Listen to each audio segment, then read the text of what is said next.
Back to the Future in video games has not been a pretty one. And so my mandate to Telltale when they said we're going to do Back to the Future is this game cannot suck eggs. I was aware of his frustration at previous attempts at making a game. Definitely, like the first time we met, we talked about that. You know, with Telltale, our process starts with the story and the characters, and we apply the story mechanics later. And I think that people were really excited about the potential of where this could go because we really want to protect the license. And, you know, also for us, like, getting Bob Gale's sign-off was everything. There's never going to be a Back to the Future Part 4. We're not doing that.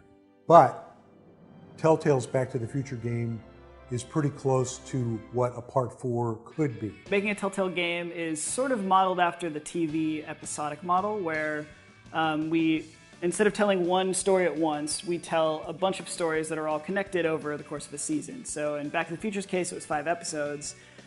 So first we figure out like the really rough story arc, and that's kind of where everything starts. We would have roundtable meetings with the Telltale guys would come down to LA. We got to talking about things. I proposed that we go back into Doc Brown's youth because this was an idea that Bob Zemeckis and I had had way early on when we were trying to figure out what Back to the Future Part 2 was going to be about. And instantly, like, all of the fans in the room just went, yeah, that's why we should do this. That's the story we want to tell and explore. And then it was all just a matter of, okay, well, we have this basic idea. How do we get the player involved? What is, you know, obviously we want it to be a Doc and Marty story. That was kind of the core of what the films are. And so we started there, came up with the problem for the whole series of Doc getting stranded back in time. Then we go in and start actually kind of creating the concept art. I remember seeing that first Marty sketch was another key moment in the process where we're like, okay, that's the thing we were most worried about in this production. We've got that figured out, now we can move on. Well, the best part of the Telltale guys on the game were they were huge fans of the movie and they wanted to get it right.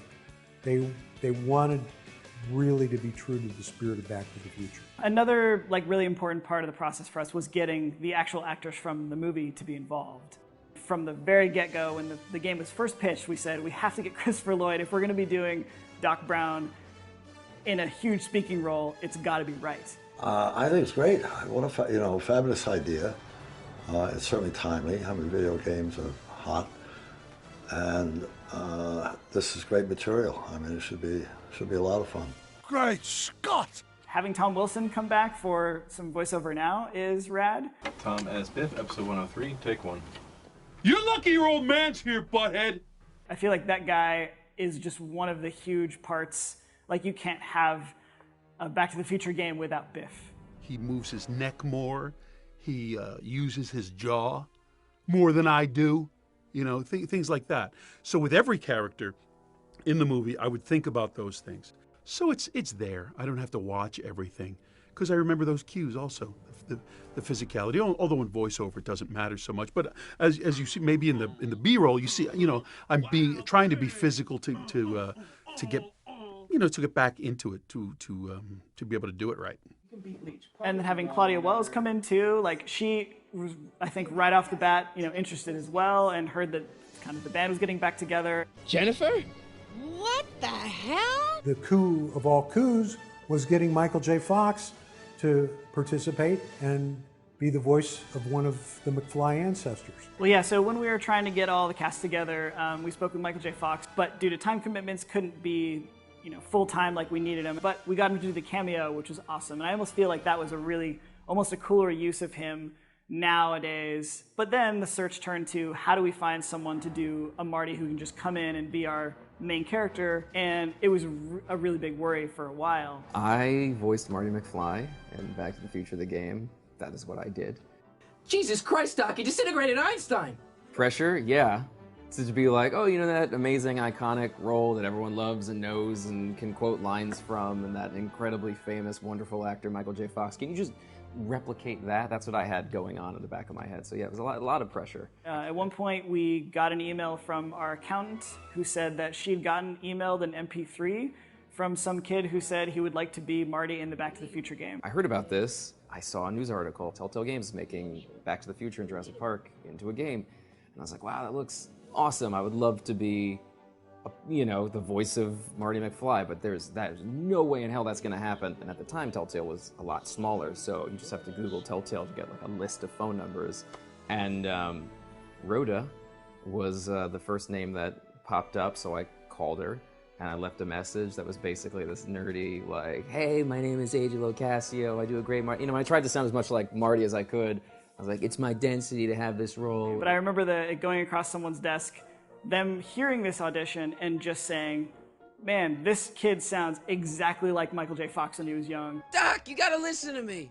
The bruise on your head, I know how that happened. You told me the whole story. It was almost no discussion. It was just kind of, yeah, we heard that MP3 that I think he recorded on like a Rock Band microphone with like, it was just insane, but it was that good. AJ's Marty McFly is damn near flawless.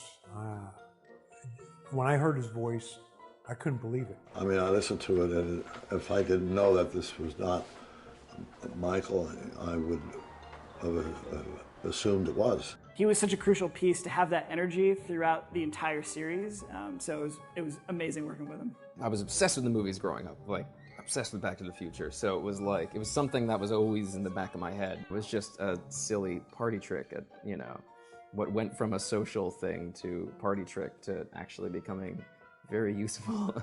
So, Jennifer. Uh-huh. What do you think of me? I don't. Working on this from a fan perspective was the most pressure I've ever felt on anything.